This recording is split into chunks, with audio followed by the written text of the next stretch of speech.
So again, today's webinar is Easy Benefit Administration at Open Enrollment, and my name is Matt San Regret.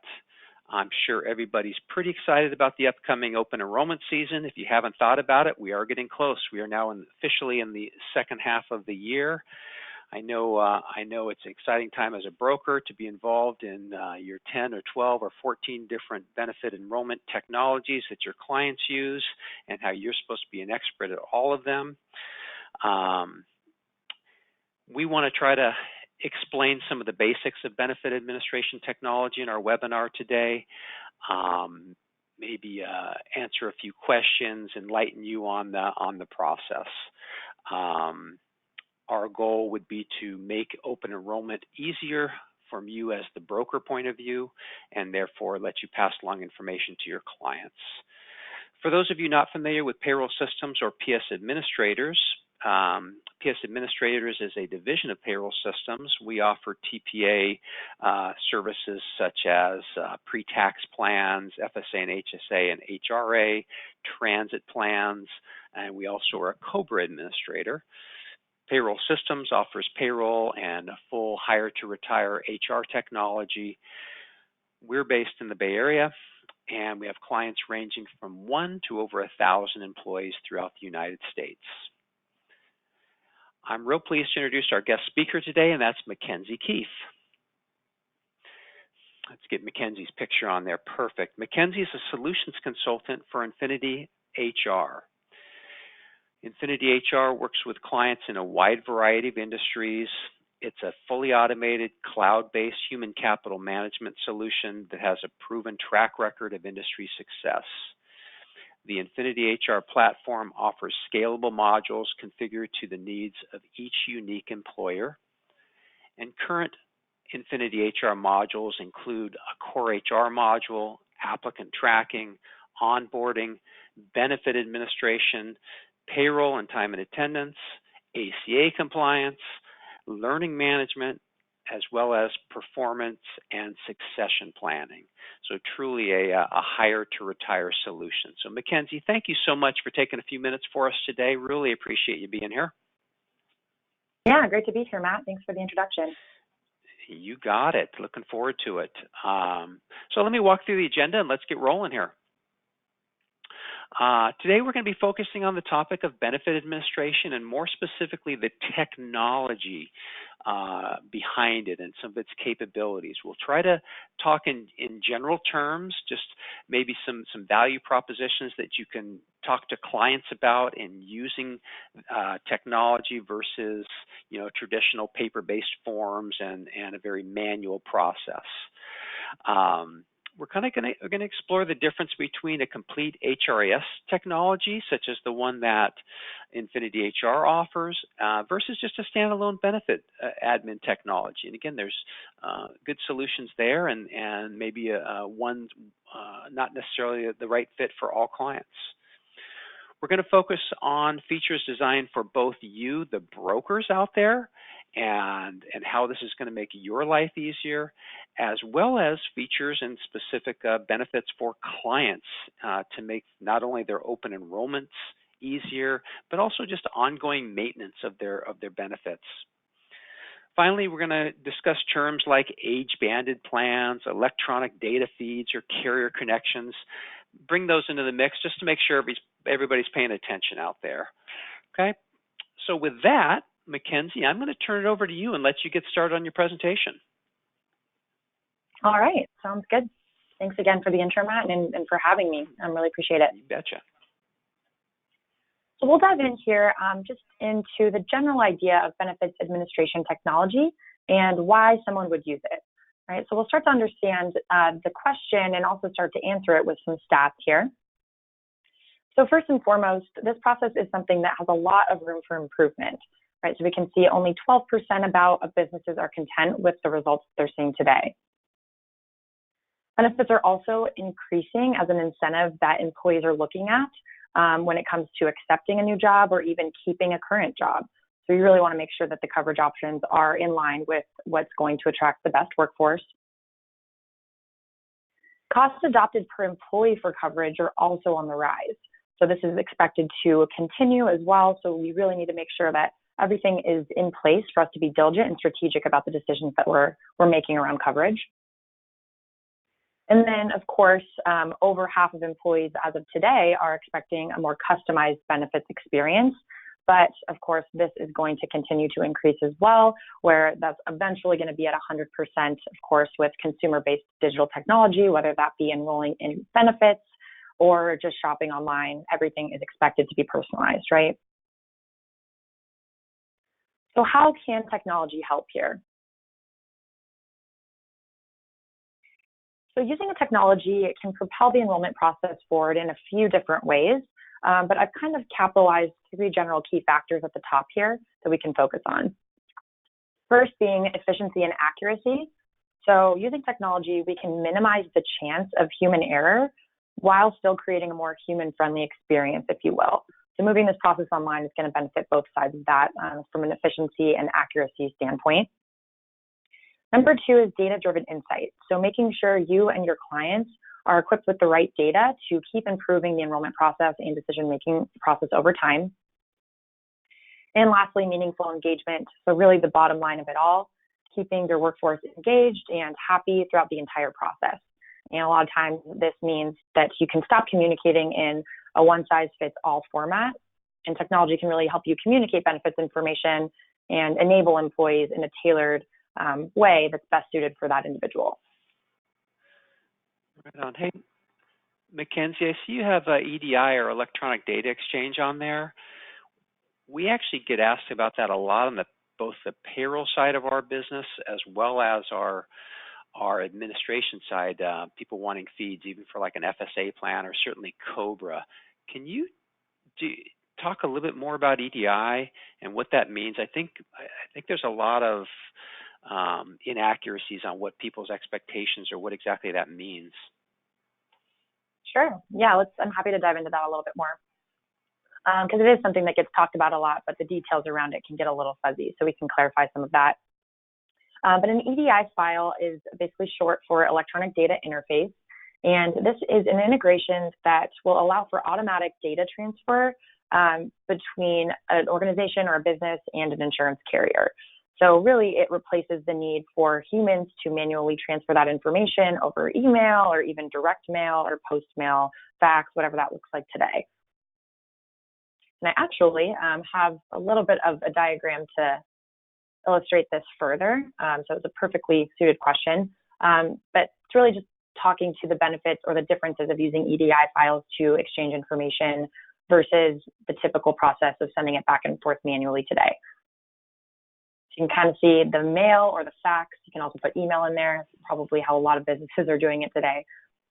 But it just replaces the need for those extra resources, extra windows of error, a lot of different ways that EDI files can enhance the process. Got it. And why wouldn't everybody use this? Yeah, so it does take a little bit of diligence to make sure that the data is friendly with each other, right? So it's because this isn't being processed by humans, it's being processed by computers. We do need to set a standard format so that the data translates effectively. So sometimes leaning on your technology provider is a really big window of opportunity here to make sure that those are set up correctly without necessarily having to translate the standard formats on your own, which can be a little time consuming if you're not built for it. So that's just another thing to consider. Okay. Thank you. Yeah, absolutely. So now, as we start to look at different EDI files and how people connect with different technologies, an HRIS or a robust full HRIS platform versus a benefits admin platform has a couple of differences to consider. So first and foremost, there's some benefits to kind of combining these solutions into being part of a greater whole. And a lot of that has to do with the data that you're able to share across the systems. So a lot of times companies are having to expand the range of offerings that they're having to extend to their employees, whether that be because of an age-banded plan or for new ACA requirements. So being able to have all of the data from the HR side flow right into benefits is going to create a more convenient knowledge share so that you can do things like trigger, the COBRA administrator process, after someone gets terminated. So a lot of different advantages to having the data under one roof. There's also reporting advantages as well.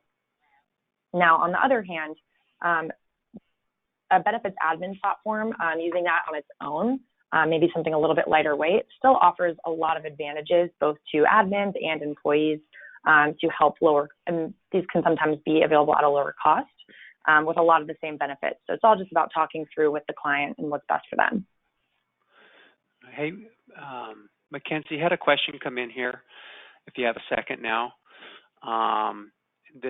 This has to do with EDI files, back to that, and the question is an EDI file possible if a client is using age-banded plans, or is it only available for standard plans?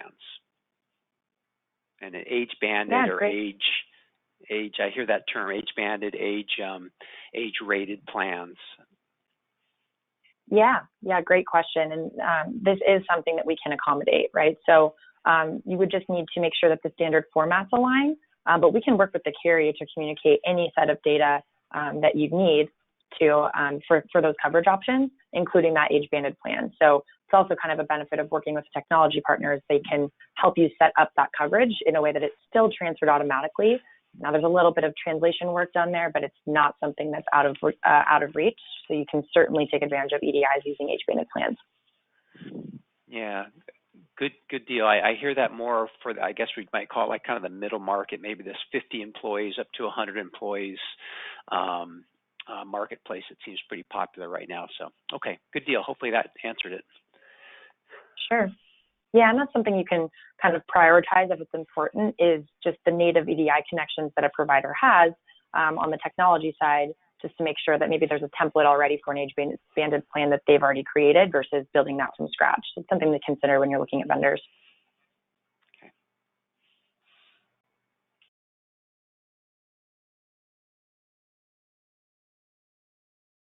Now we can cover some of the benefits that your client would receive. Now, directly for the employee side, you have the opportunity to create a more tailored employee experience. So some major advantages of this come with the autonomy part. So they can pull their own information, review their selections, pull benefit statements at any time. Huge convenience factor there. Also kind of preserving the chances that they can complete this on their own versus knocking down on your door wondering why they're so confused. Now, there's also a convenience factor here. So being able to save their semi-completed information and maybe to go back and review later with their families, and then have access to all-inclusive access, I should say, to their benefit statements. And some providers will even allow them to pull a full compensation summary, which is a really good benefit for the employer. And I have a few in-platform screenshots from Infinity just to showcase a couple of other benefits there. So you can, if you are using an HRIS combo, you can often incorporate enrollment into onboarding and other standard HR workflows. This is just part of the convenience and seamless integration of other processes,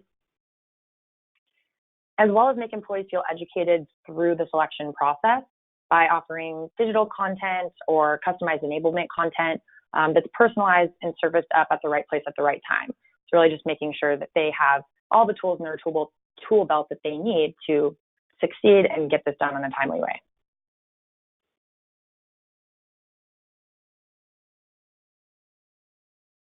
Now, this is just a quick example of the benefit statement they'll be able to receive via email or pull from their portal many times.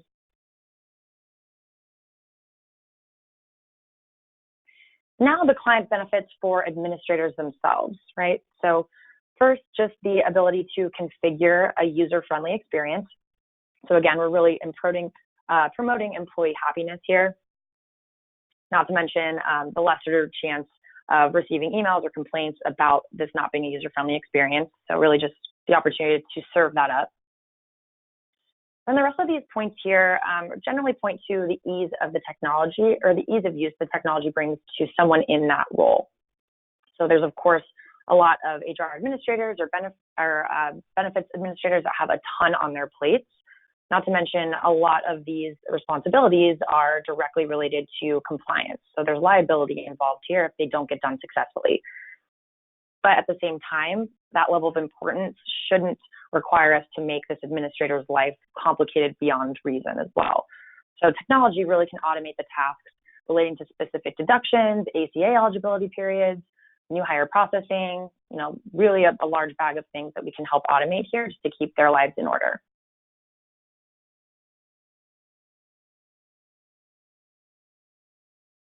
And again, just another in-product screenshot to showcase the convenient processing of all this. There's an easy administrative dashboard portal, at least in Infinity, but I know with a lot of other vendors, the convenience factor is there with a dashboard as well. And we've highlighted the ACA reports and the alerts, as well as events maybe possibly pending approval.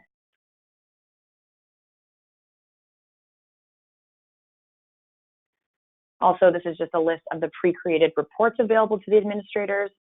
And so making any insight that they would need to pull available right at their fingertips. A lot of times you can even schedule these reports out so you can have this knowledge share happening on a recurring basis.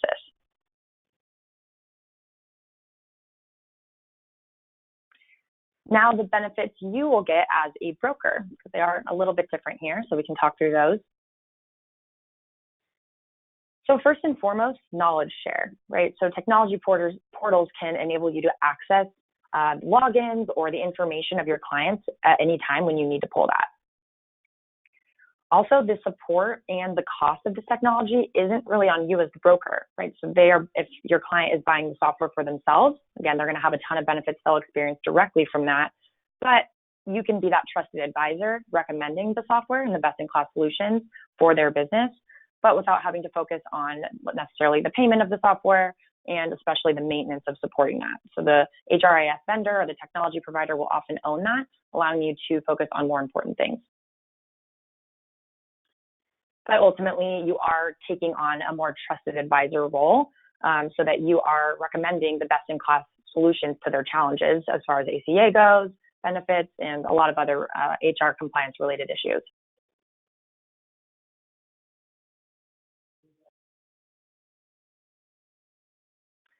And we have another slide here just touching on a couple other advantages, but this really hones in on how technology can impact the bottom line of your business and the ROI it will have on you as a broker. So just the opportunity to add more efficiencies, create more touch points, and engage in more channels that can lead to a stickier relationship and more lucrative for everybody.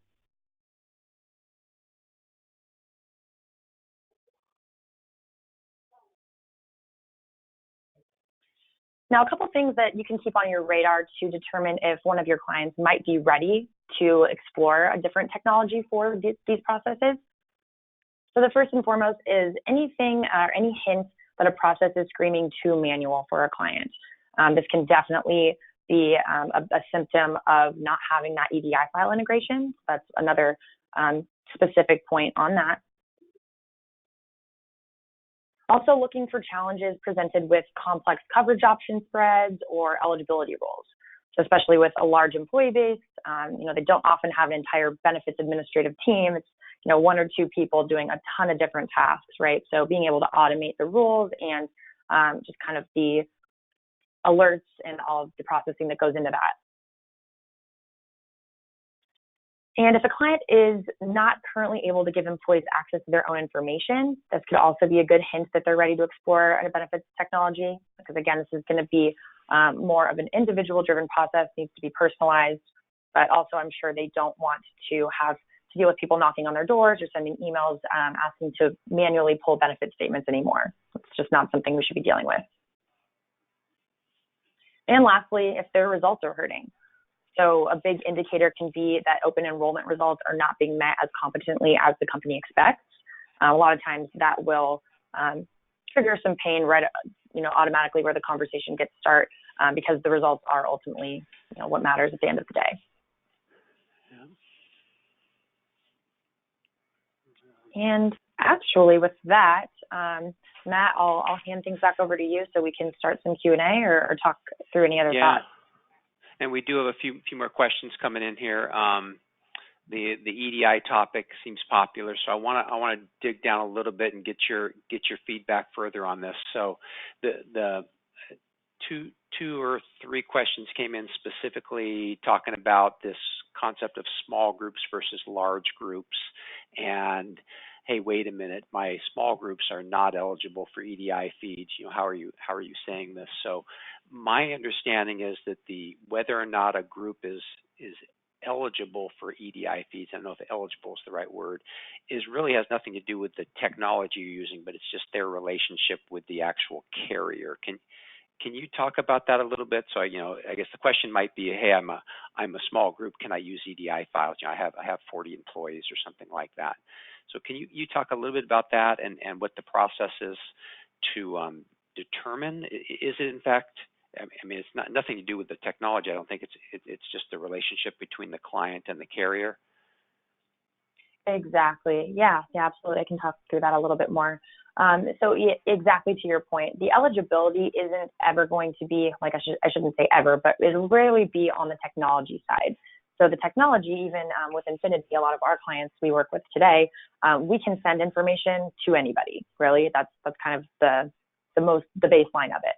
Now the carriers, they get to put gates up around the information that they'll accept or not. So we need to, as a vendor, work with the client to make sure that the information is as presentable as possible and as convenient for the carrier to take.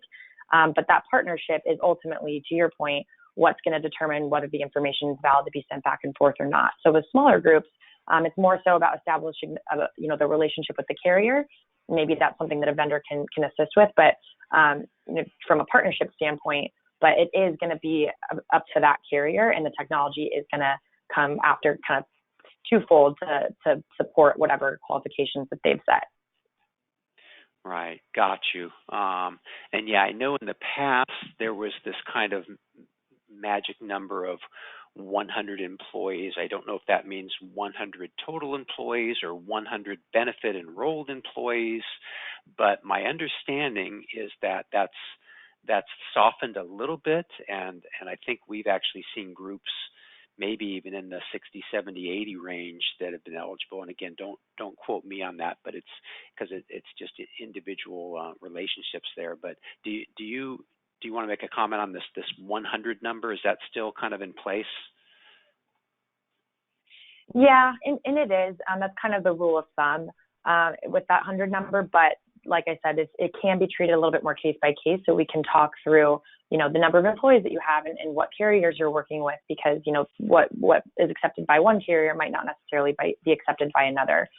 So there's a little bit of variety there. And that's where, having a trusted advisor or a technology partner that knows that conversation, with you in the room can be very helpful. Mm-hmm. Makes sense. I have another question. This is, again, and the idea with our webinar today is not necessarily to talk specific brands, but we did have a question on, hey, we're familiar with eCentral. What are some of the differences between something like eCentral and a full-blown HRIS or HCM system? I don't know if you want to tackle that at least at a high level, or if not, I can try to tackle that as well. But give that one a quick shot, Mackenzie. Yeah. Sure. Yeah. So we're familiar with eCentral, and it's a great tool. I think there's absolutely nothing painful about it as far as I'm concerned for what it's supposed to do. Where it can differ is if you did want to have that more holistic solution and start to combine and maybe automate some of the data processes with the rest of your HR data. So, let's say you want to include enrollment into the onboarding cycle, or you want to have COBRA or a termination trigger off the COBRA administrator process. Those things are going to be a little bit less connected with something like an eCentral. But as I mentioned, for benefits admin platforms in the past, something that's lightweight can be a great way to start. And if it's working for you today, maybe we stick with that. But there are some benefits to exploring a more holistic solution beyond that. So that's definitely something we can talk through. Yeah, right on. Well, thank you. And I think that was the last one I saw, the EDI and then the eCentral. So we'll keep it here for just a couple more minutes. We're coming in right at a half hour. This is perfect, just like we had had planned. Again, so just let me formally conclude here as well. So again, wanted to formally thank you, Mackenzie, for the information and sharing some of your time today. I think this topic is something we run into a lot, and I'm glad we could bring on an expert to discuss it a little bit. Right now, we are displaying contact information both for payroll systems as well as Infinity. If you did want to continue the conversation, feel free to call or send an email there. I'll leave that on the screen. I also want to let everybody know we will be recording the webinar. It's being recorded, and we will be posting that hopefully within 24 hours or so. And I believe we do an automatic email to all attendees, so feel free to share this with any of your coworkers, anybody interested. It is going to come out in just a half hour or less, so perfect timing. And like I said, we'll stay on the line for just a couple more minutes before I conclude. I'll give it till the top of the hour. If anybody wants to chat any questions, feel free. I appreciate the questions that did come in. Hopefully we got them clarified, and we'll take it from there. Yeah, and thanks again, Matt, for having me. It was a pleasure. So just want to close out there. You got it.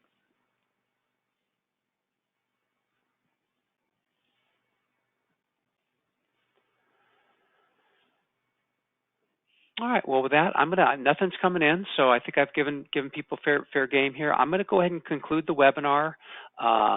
And like I said, for everybody still left on the line, we will be posting this. You should get an email follow-up from us. So thanks again, and I will go ahead and conclude things now.